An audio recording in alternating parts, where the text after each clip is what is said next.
Zionism. Those are two revolutions, remarkable revolutions, and important words and ideas that without which I could not be the person that I am today.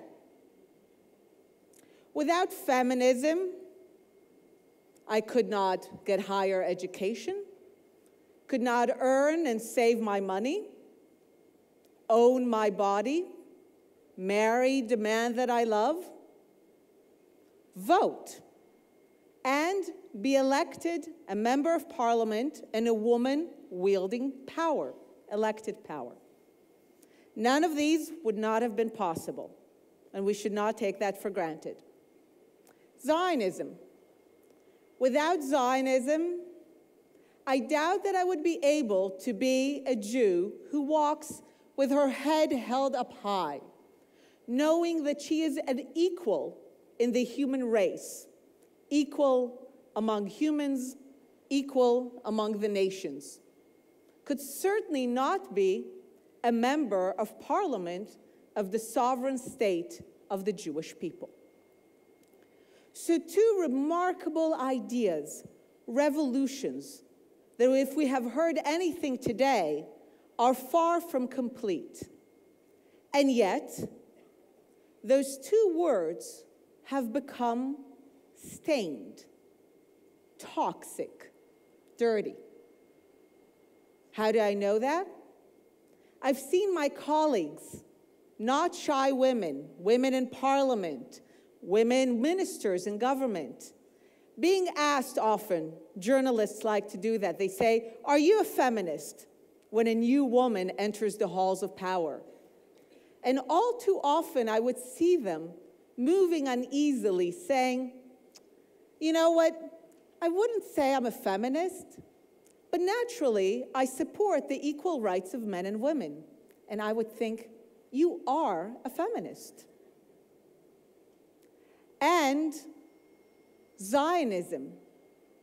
I've seen on campuses, young people, in lecture halls, people who love and support Israel cringe, feel uncomfortable to say that they are Zionists. Two major pollsters recently, Greenberg and Luntz, conducted studies that show that the word Zionism has become so toxic that they said that if you want to advocate for Israel, don't use this word. But I think there's something that they didn't get. What they didn't get in recommending that we don't use this word. Sheryl Sandberg, in her book, Lean In, describes that she was told not to say that she's a feminist. She thought it was old history. We don't need that anymore. She was told that she shouldn't write a book on empowering women because this would diminish her standing in the world of technology. So all these people who want to help us and tell us, don't say you're a feminist, don't use the word Zionism. Why do I think they're wrong? Because the word feminism and Zionism did not become toxic by accident. There's nothing innocent about the process that makes so many people feel uncomfortable to use those words. I want to offer an idea that might even sound a little conspiratorial. I want to argue that there has been a purposeful effort to make these words dirty, toxic.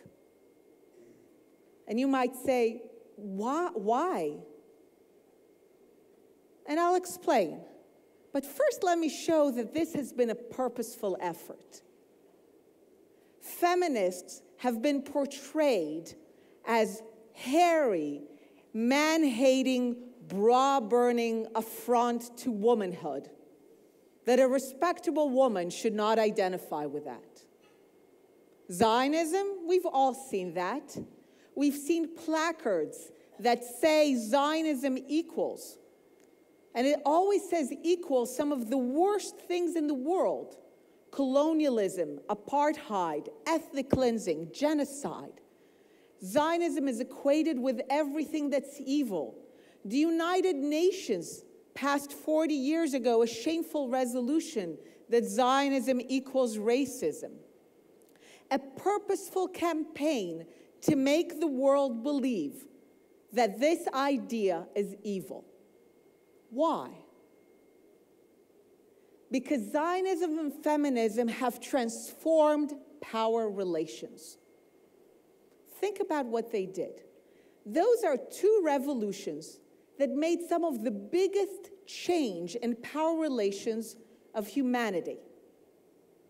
For millennia, since the agricultural age, we live across the world in patriarchies.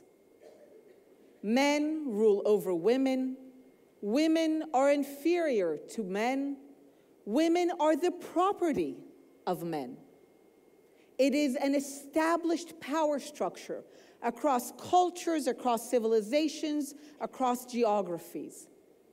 For millennia, and we take it for granted that this established power structure, within the span of a century, has been turned upside down. Women are the equals of men, not property, not inferior, equal. How crazy is that? And Jews for centuries, in two main civilizations where they lived, under Islam, under Christianity, would only be tolerated if they accepted their inferior status, relegated to the margins of society, not owning land, not participating in life, not treated as equals. Why? Because they failed to accept Christ, to accept the final prophecy of Muhammad. So Islam and Christianity could only tolerate those Jews who somehow did not disappear if they were inferior. So structures of power that were built on the notion that the Jews were inferior and relegated to the dustbin of history. And what does Zionism do? Zionism gives the Jews the power to say, no more. We are your equals. We are your equals as citizens in your societies. We are your equals as the members of nations. We are a people, we are a nation, and if every people in the world has the equal right to self-determination in their land, well, so do we. And we are equal to the world's nations in our right to self-determination. Imagine the challenge of that to established power structures. The Jews are equal. And if we've learned anything from our previous speaker, and I can tell you that I've learned that in politics, is that no one ever gives up power voluntarily.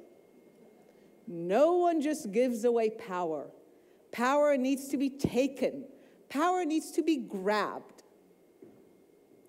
So when you have two revolutions that challenge some of the most established power relations in human history, don't expect it to go over smoothly.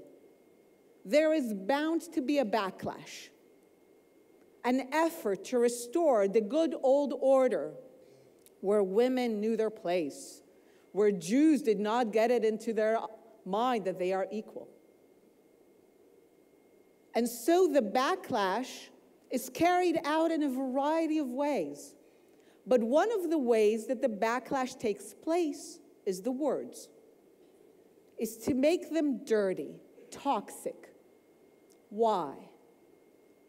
Because these revolutions are still unfinished.